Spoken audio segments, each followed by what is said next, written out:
Vous pensez qu'il est impossible de devenir riche en vendant de simples sandwichs? Détrompez-vous. L'histoire de Fred DeLuca, le fondateur de Subway, nous prouve que c'est tout à fait possible. Alors qu'il n'était qu'un adolescent de 17 ans, sans argent et avec pour seul objectif de financer ses études, Fred DeLuca a transformé une petite idée en un empire mondial de la restauration rapide. Aujourd'hui son entreprise, Subway est l'une des plus grandes chaînes de fast-food au monde.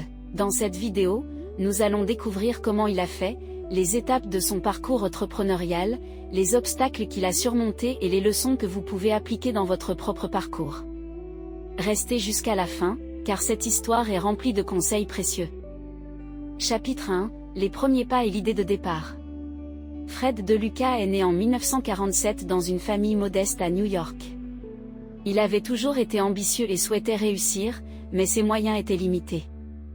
À 17 ans, alors qu'il venait de terminer le lycée, il cherchait un moyen de financer ses études en médecine. Sans argent et sans expérience professionnelle significative, il se trouvait face à un dilemme: comment gagner suffisamment d'argent pour payer ses études? C'est alors qu'un ami de la famille, le docteur Peter Buck, lui a proposé une idée qui allait changer sa vie. Buck lui a suggéré de se lancer dans la vente de sandwichs. En plus, il lui a prêté 1000 $ pour l'aider à démarrer son entreprise. 1000 $ à l'époque, je rappelle que nous sommes en 1964, à la même valeur que 10 000 $ d'aujourd'hui, donc pour lui c'était quand même assez conséquent. Avec cette petite somme, Fred a décidé d'ouvrir un restaurant de sandwich qu'il a nommé Pete's Super Submarine en l'honneur de son ami et mentor. Lorsqu'il a ouvert son premier restaurant, Fred n'avait même pas de table ni de chaise pour ses clients. Au lieu de cela, il a installé des bancs à l'extérieur pour que les clients puissent déguster leurs sandwichs sur le pouce. Cela lui a permis de réduire les coûts et d'attirer une clientèle en quête d'un repas rapide. Ce premier restaurant était simple, sans prétention. Les premiers jours n'étaient pas faciles, Fred devait s'occuper de tout, de la préparation des ingrédients à la gestion des clients, en passant par le nettoyage du restaurant. Chapitre 2, les débuts de Pete's Super Submarine. Le choix du nom, Pete's Super Submarine étant long et difficile à retenir, il a finalement opté pour un Subway, un choix simple et mémorable. L'emplacement de son premier restaurant était essentiel, il s'est installé dans une rue passante pour maximiser sa visibilité.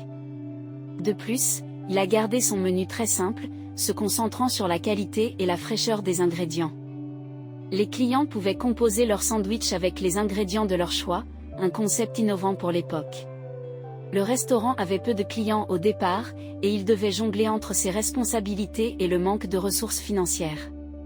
Chaque jour était un combat pour attirer plus de clients et se faire connaître dans le quartier. Un jour, il a décidé de faire une promotion en offrant un sandwich gratuit pour chaque sandwich acheté.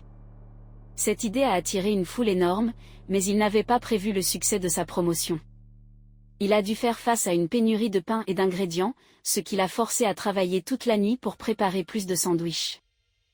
Cette expérience lui a appris l'importance de la planification et de l'anticipation dans les affaires. Chapitre 3, développement du modèle de franchise. Après quelques années, le restaurant commençait à gagner en popularité. Cependant, pour ouvrir d'autres établissements, Fred avait besoin de fonds supplémentaires. Plutôt que de chercher des investisseurs, il a eu l'idée de développer un modèle de franchise. Ce modèle permettrait à des individus d'ouvrir leur propre Subway tout en utilisant la marque, les recettes, et le modèle commercial déjà éprouvé. En 1974, le modèle de franchise est lancé. La première franchise Subway voit le jour, permettant à Fred de faire grandir son entreprise sans avoir à investir de son propre argent dans chaque nouveau restaurant. Chaque nouveau franchisé paierait des droits d'entrée et verserait une part des bénéfices à la société mère. Lorsque Fred a lancé le modèle de franchise, il a rencontré un franchisé qui était sceptique quant à l'idée de vendre des sandwichs. Pour le convaincre, Fred a décidé de l'inviter à travailler dans son restaurant pendant une journée. Après avoir observé l'afflux de clients et la simplicité du processus, le franchisé a changé d'avis et a signé le contrat. Cette expérience lui a montré l'importance de la démonstration pratique plutôt que de simples discours pour convaincre les sceptiques. Ce modèle s'est révélé être un immense succès, permettant une expansion rapide de la chaîne Subway. En quelques années, de nombreux entrepreneurs, séduits par le concept, ont ouvert leur propre Subway, participant à la croissance rapide de l'enseigne. Chapitre 4, le positionnement et l'adaptation. Avec l'expansion de Subway, il devenait de plus en plus important pour l'enseigne de se différencier des autres chaînes de fast-food. Fred a décidé de positionner Subway comme une alternative saine à la restauration rapide traditionnelle, mettant en avant la fraîcheur des ingrédients et la personnalisation des sandwichs. À une époque où les gens prenaient conscience de l'importance d'une alimentation plus équilibrée, ce positionnement a fait mouche. En écoutant les retours des clients, Fred a aussi adapté son menu en ajoutant de nouveaux ingrédients et en améliorant le choix offert aux consommateurs. Cette approche lui a permis de répondre aux besoins du marché tout en fidélisant ses clients. Il a compris que pour rester pertinent, il fallait non seulement répondre aux attentes, mais aussi anticiper les tendances. Chapitre 5, la croissance internationale. Après avoir conquis le marché américain, Fred DeLuca et son équipe ont décidé de se lancer à l'international. Ils ont ouvert leur premier restaurant en dehors des États-Unis, notamment au Canada, en Australie, et dans plusieurs pays européens. L'expansion mondiale de Subway a permis à la marque d'étendre sa notoriété et de gagner une clientèle toujours plus large. Lors de l'ouverture de son premier restaurant en Australie, Fred a réalisé que les Australiens avaient une culture culinaire très différente. Au lieu de simplement reproduire le menu américain, il a permis aux franchisés locaux d'ajouter des ingrédients typiquement australiens, comme la betterave. Ce petit ajustement a non seulement satisfait les goûts locaux, mais a aussi fait de ce restaurant l'un des plus performants du pays. Dans chaque pays, Subway a dû adapter son offre aux goûts et aux préférences locales. Par exemple, dans certains pays, des sandwichs spécifiques ont été ajoutés au menu pour correspondre aux goûts locaux.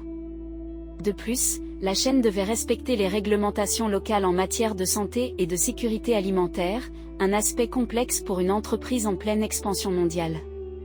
Fred a compris que pour réussir à l'international, il fallait à la fois standardiser le concept Subway, tout en respectant les particularités locales. Cette stratégie d'adaptation lui a permis de s'établir solidement sur plusieurs marchés internationaux. Chapitre 6, les erreurs et défis finaux. Comme tout entrepreneur, Fred DeLuca a également connu des revers et des erreurs. La croissance rapide de Subway a parfois posé des problèmes de gestion, notamment en ce qui concerne la qualité et la satisfaction des franchisés. En effet, certains franchisés étaient mécontents de certaines politiques, ce qui a provoqué des tensions au sein du réseau. De plus, la saturation du marché de la restauration rapide et la concurrence intense ont rendu plus difficile le maintien de la rentabilité de chaque restaurant. Certains clients commençaient à percevoir Subway comme une option parmi tant d'autres, ce qui a poussé Fred et son équipe à revoir leur stratégie marketing. Malgré ces défis, Fred a toujours maintenu sa vision à long terme, en cherchant à améliorer constamment son modèle d'affaires et à répondre aux préoccupations de ses franchisés. Sa capacité à apprendre de ses erreurs et à s'adapter a joué un rôle clé dans la réussite de Subway. En 2013, Fred DeLuca tombe malade, il souffre d'une leucémie. Lundi 14 septembre 2015, à l'âge de 67 ans, son décès sera prononcé. Après avoir laissé l'entreprise entre les mains de sa famille après son décès, les problèmes vont s'enchaîner. Après des années d'expansion rapide, 2016 a été la première année où Subway a fermé plus de magasins qu'il n'en a ouvert.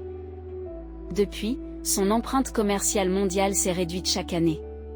Finalement, l'entreprise sera vendue à un fonds d'investissement pour 9,6 milliards de dollars en 2023. La face cachée de Subway. Fred DeLuca n'est pas un enfant de cœur et sa marque non plus. Subway, célèbre pour ses sandwichs personnalisés et son image de fraîcheur, cache aussi des zones d'ombre. La qualité de ses ingrédients a été remise en question, notamment avec des révélations sur la composition douteuse de son poulet, et ses pratiques salariales sont critiquées, car de nombreux franchisés peinent à respecter les normes salariales.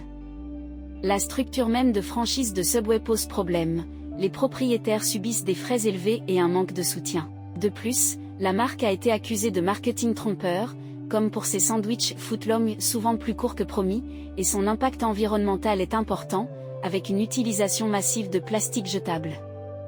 Enfin, malgré une image santé, plusieurs de ces produits sont en réalité riches en sel et en graisse, ce qui nuance la perception d'alternatives saines à la restauration rapide.